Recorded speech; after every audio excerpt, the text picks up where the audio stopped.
नमो ओम विष्णुपादाय कृष्णप्रेष्ठाय भूतले श्रीमते भक्ति वेदांत स्वामिन इति नामिने नमस्ते सरस्वते देवे गौरवाणी प्रचारिणे निर्विशेषा शून्यवादी पाश्चात्य देशतारिणे जय श्री कृष्ण चैतन्य प्रभु नित्यानंद श्री अद्वैत गदाधर श्रीवासदि गौर भक्तवृंद हरे Krishna Krishna Krishna Hare Hare Hare Ram Ram Ram Hare Hare. So here we find Lord Kapila is explaining about how the living entities who have utilized especially this human form of life centered around sense enjoyment, what is the destination they await in their future? Because this is important to understand. Unless we understand this, we have no idea that if I act in certain way, what is the punishment? Just like if we are not aware of the laws of the state, and knowingly or unknowingly if we break the law, then we have to suffer the consequences. So every citizen is supposed to know the law of the state. Similarly, every human being is actually supposed to understand how the different laws of nature work. So here,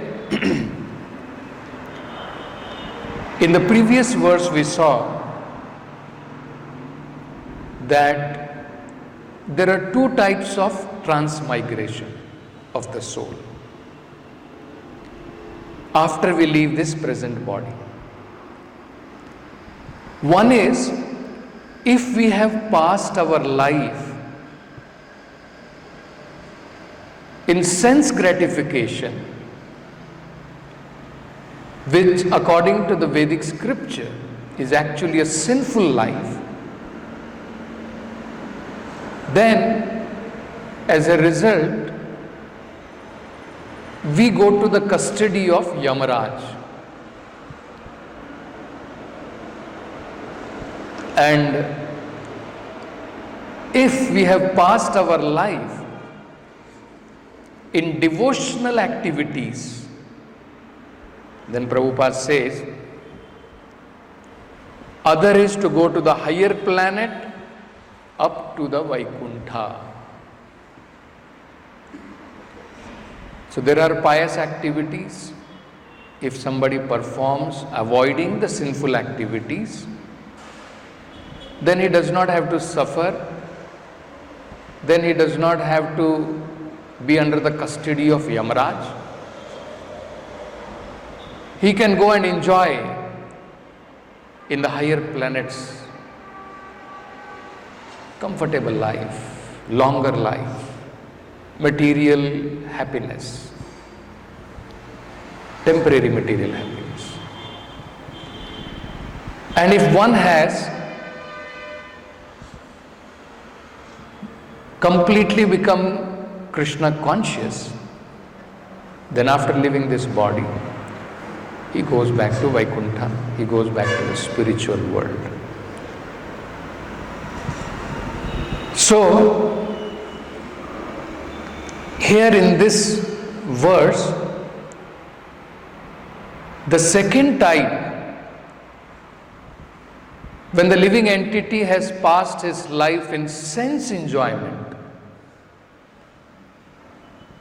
they are described. How he is under the custody of Yamadutas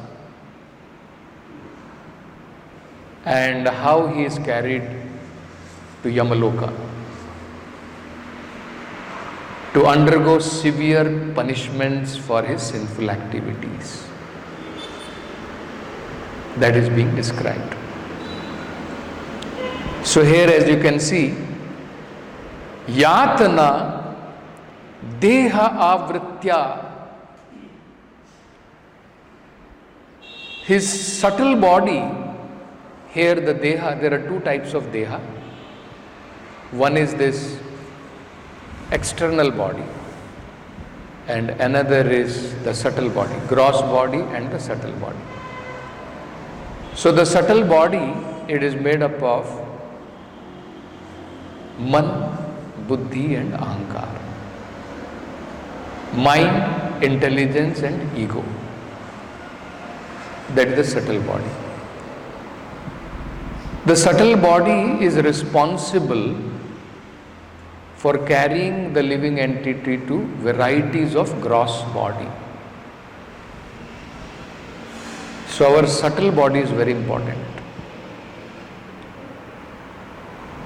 The impressions stored in our consciousness by the inputs from the varieties of senses and the mind, that will decide where the living entity will be carried next. Actually, Prabhupada explains with a very beautiful example how subtle body carries the living entity to varieties of body. Just like, suppose you develop a desire that you want to go to London or you want to go to America. Somebody has been telling you, he comes and tells you, it is like this, it is like that. But it's not devotees. Especially in non-devotees field you will find. So, the more he hears and develops a desire in his mind, then those desires make him to work hard, and the result you will find he lands up in America. It's like one of our devotee was telling that one of the cooks who was working here, he has been aspiring that if he can get a work in America. So he wanted a recommendation from us to any of our temple, either in Boston or New Jersey, somewhere we can recommend him so that he can go there. And for that, he struggled so hard to get his passport done for more than a year. So difficult for him somehow or other to get the passport. So you can see how the living entities, how our desires make us to work hard, and then you will find that, okay, finally, this gross body may go. But the reason for the gross body to go to that place is the subtle desires. So Prabhupada gives this example to make us understand how actually mind is responsible to take the living entity from one body to another. Because we have millions and millions of desires, the Supreme Lord has created 84 lakh species of life to satisfy those desires. The different permutations and combinations The Lord has created around 84 lakh species of life to satisfy our different varieties of desires. So, it is very important to take care of our subtle body. And we find here that actually, in order to put some kind of fear in the living entity, the Lord has arranged severe punishments. Severe punishments for those who are sinful. And this severe punishment, it will actually store those impressions in the consciousness. Just like we find sometime some people may not be very afraid of the height, but some people are very afraid of the height. They cannot go 20 feet high and they cannot look down from there. You see, why it is? Why that difference is there? Some people are very courageous. Any of us is courageous enough that we can, in a parachute, let us say parachute is there, you can dive from the aeroplane? No, isn't it? We will be seeing the height itself, we will get heart failure. Isn't it? Why? Different living entities have different impressions in the same situation. Because different living entities have got different varieties of punishments. So possibly in our past life, let us say in our different life, that impression is already stored. Where from the mountain cliff, we would have been thrown by the Yamadutas. Isn't it? There are punishments. You will find in the later verses what kind of punishments the living entity has to undergo in his subtle body. So the whole idea is that Yatana Sharira, it is given to the living entity. His subtle body is covered by Yatana Sharira. Not this gross body, because this gross body, if punishment is given to this, what will happen? Finished. Once you are dropped from the mountain, you are gone, finished. So who will suffer that punishment? Just like here, we find punishments are given to this gross body, and who suffers? Our consciousness. We are inside. Something is happening to this body. We relate with this body. Similarly, when the living entity is given a Yatana Sharira, he relates with that body. And that body has a quality. It acts like this body, that whatever suffering or enjoyment is given, we perceive it, but that body does not die. Even with severest of the punishment, it does not die. You see? So, Prabhupada is explaining this very nicely in the purport, how it happens. Every living entity is covered by a subtle and gross body. Subtle body is the covering of mind, ego, intelligence and consciousness. It is said in the scriptures that the constable of Yamaraj cover the subtle body of the culprit. So covering the subtle bodies by giving him another body which is meant for suffering, Yatana Sharira, and take him to the abode of Yamaraj to be punished in a way he is able to tolerate. So that body is designed in a way that most severe kind of punishment can be given and still he will be able to tolerate. Just like you will find his limbs are being eaten by some animal and he is seeing my limbs are being eaten. But he does not die. He is still alive to see that. He does not die from this punishment because if he died, then who would suffer the punishment? It is not the business of the constable of Yamaraj to put one to death. So, death is actually occurring according to the laws of nature in this material world. So, they have no such business to put somebody to death. Their role is to give punishment to the living entity.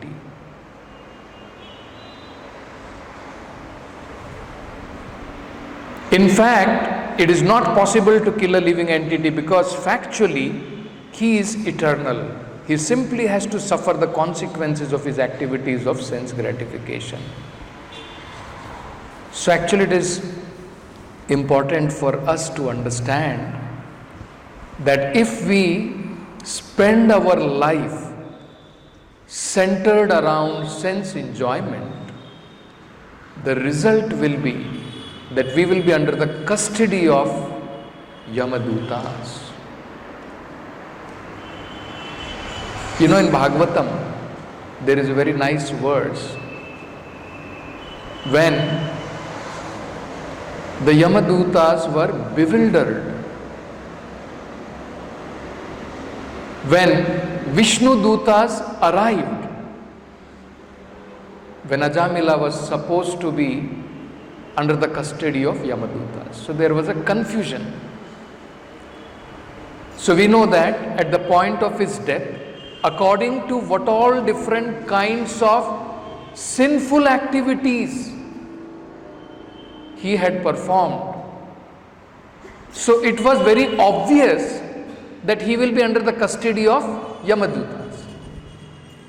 So just like it is described here by Lord Kapila, in factual, Bhagavatam explains about the incident, what happened at the point of death of Ajamila. So it was very obvious because he was very sinful. There is no doubt about it. So immediately, just like it is described, the two Yamadutas, they will arrive. They will be having a strong ropes with them.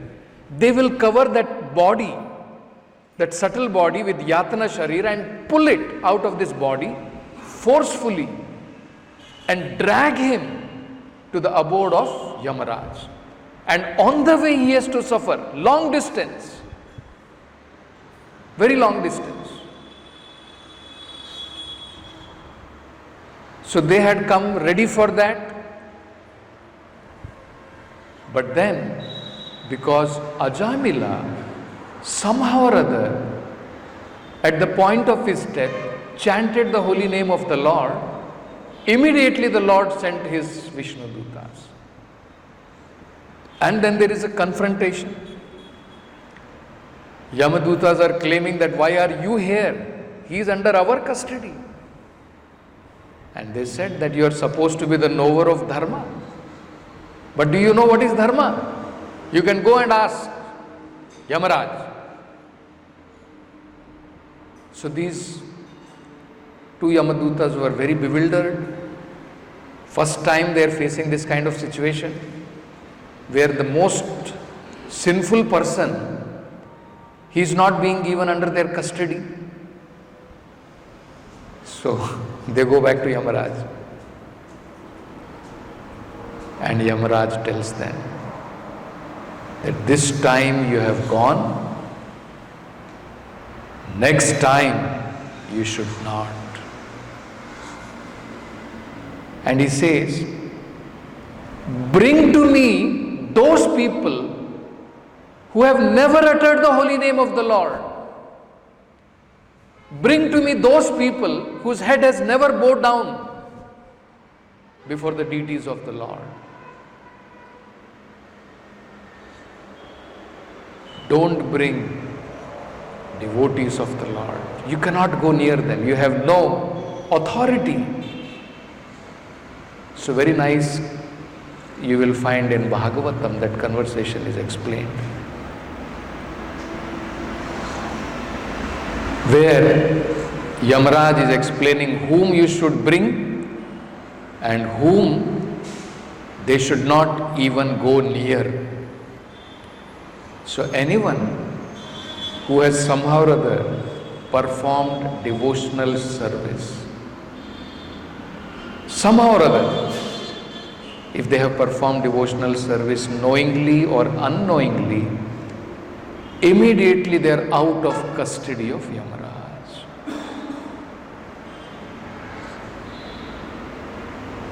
And furthermore, if we want, because it is not that if I have not completely become purified, and let us say I have performed devotional service for some time, as Krishna says in Bhagavad Gita, Shuchinam Shrimatam Gehe, we may be born once again, chance will be given once again. Still we will not be under the custody of Yamaraj, that there is no doubt.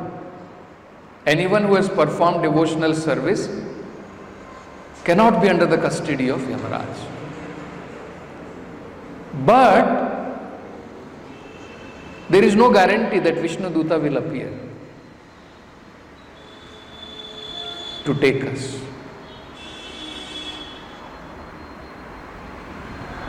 If we want the Lord to appear,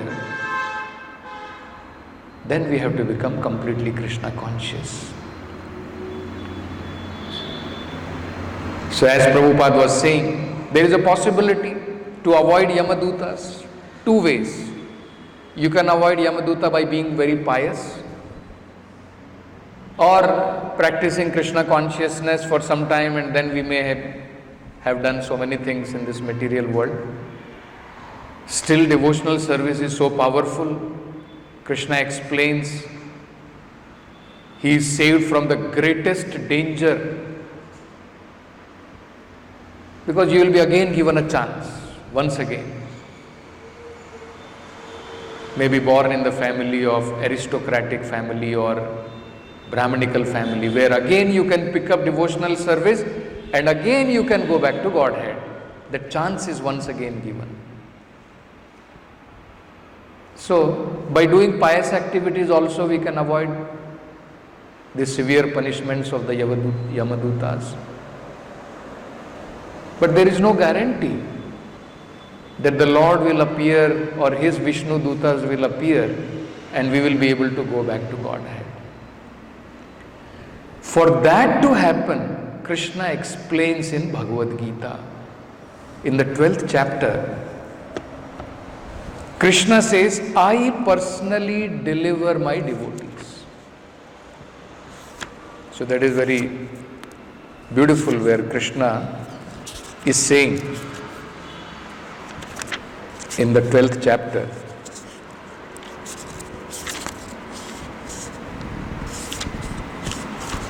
I'll read that verse.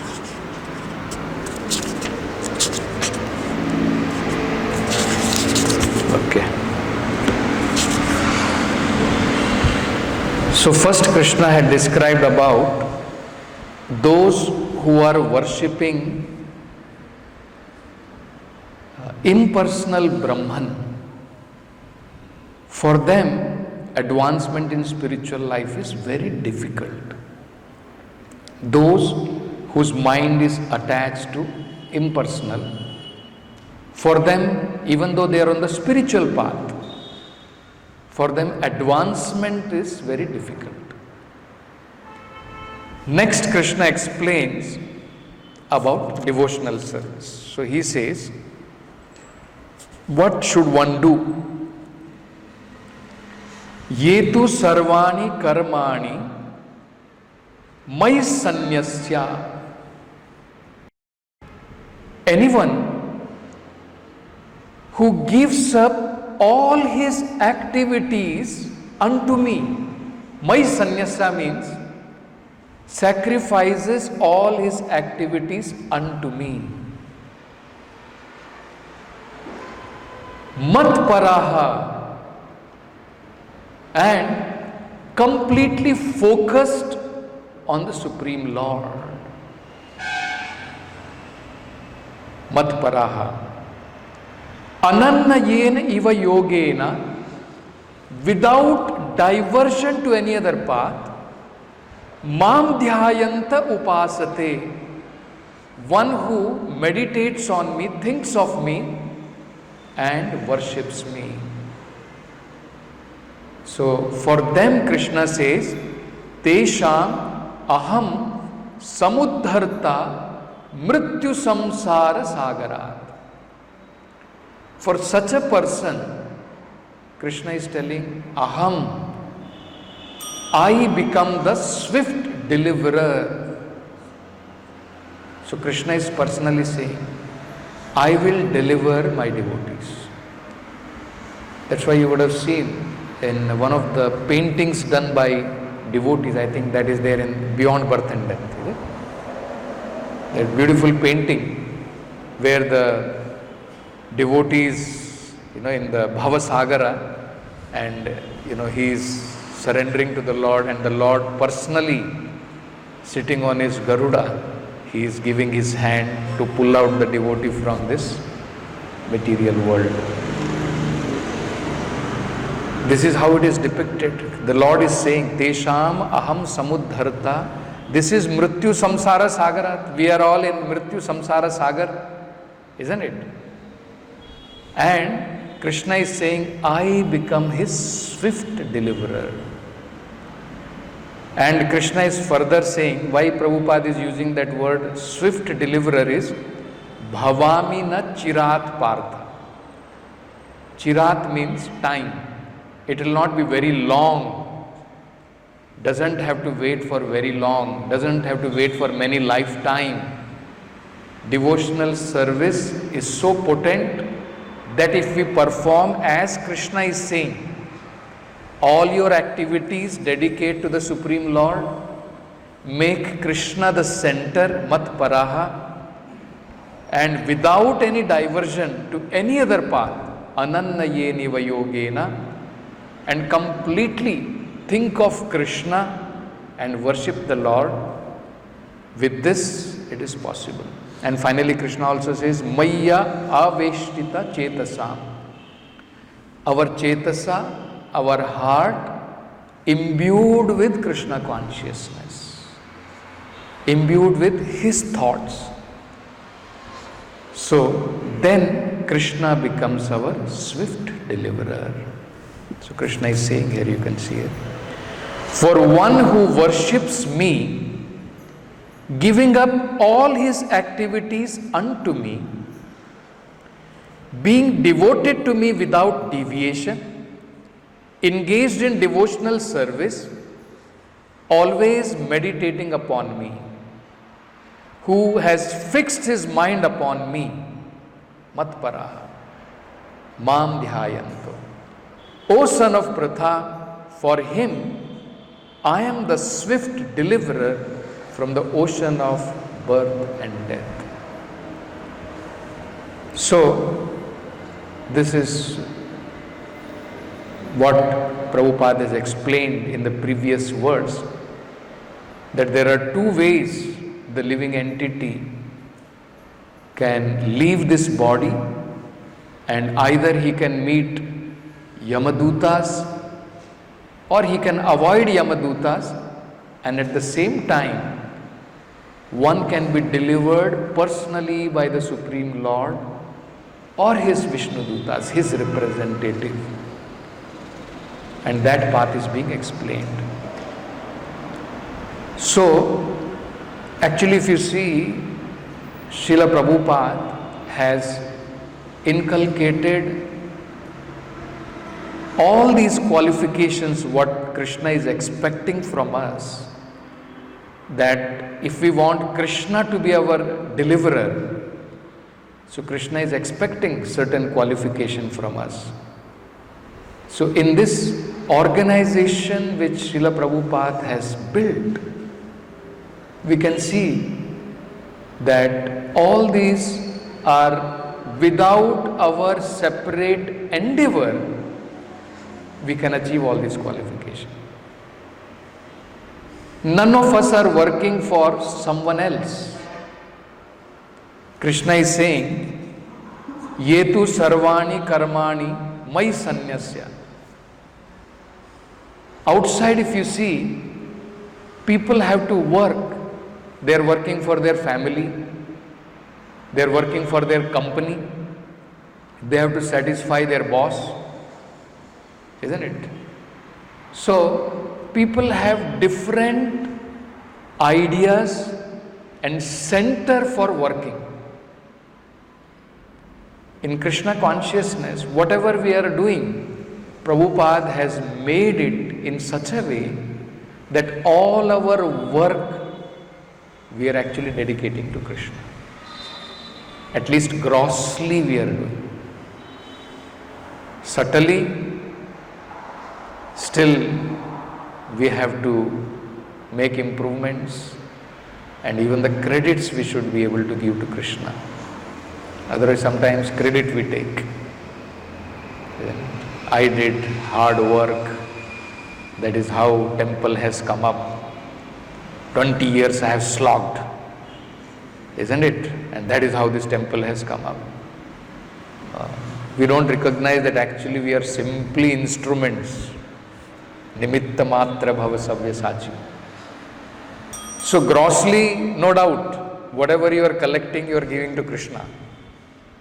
But subtly, also we have to start giving. So then it will be Mai Sanyasya.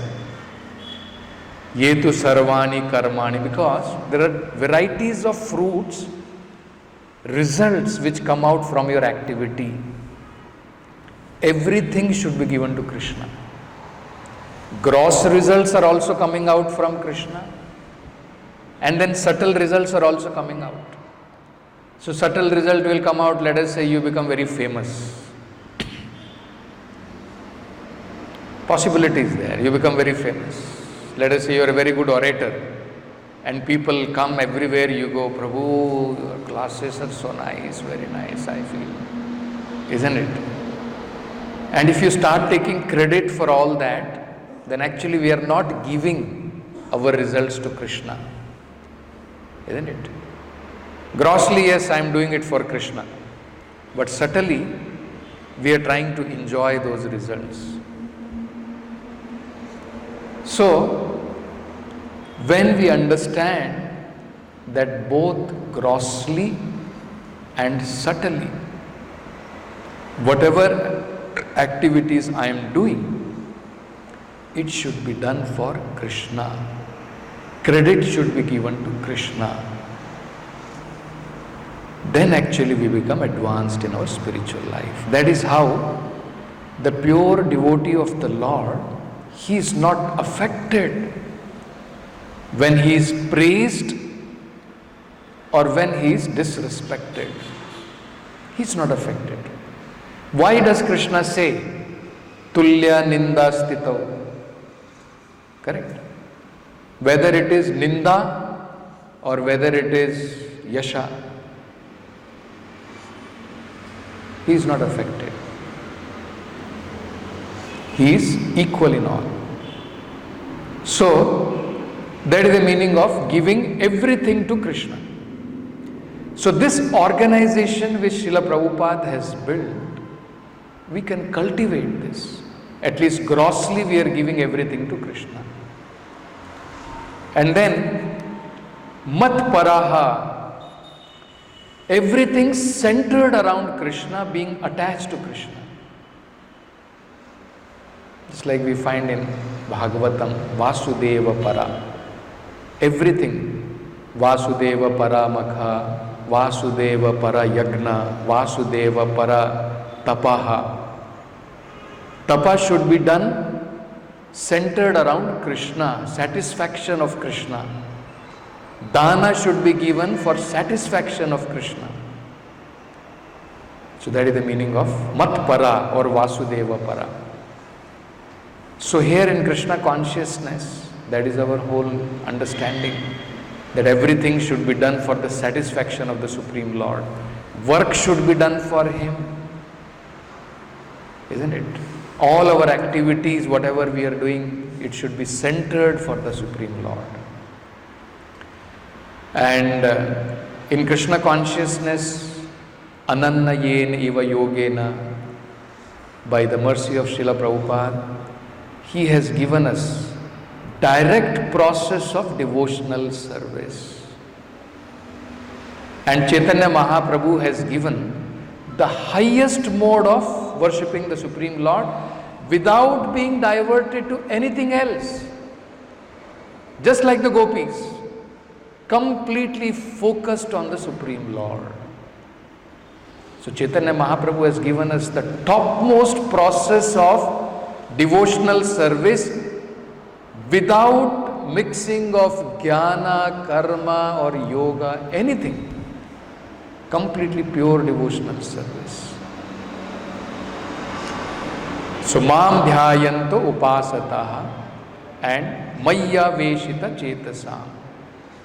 And Prabhupada explains how one can be absorbed in someone is when you love someone, then only your thoughts can be absorbed. So in the beginning we may not have love for Krishna. In the beginning, that is why it is called sadhana bhakti. Later on, when we develop that love, that is natural attachment for Krishna.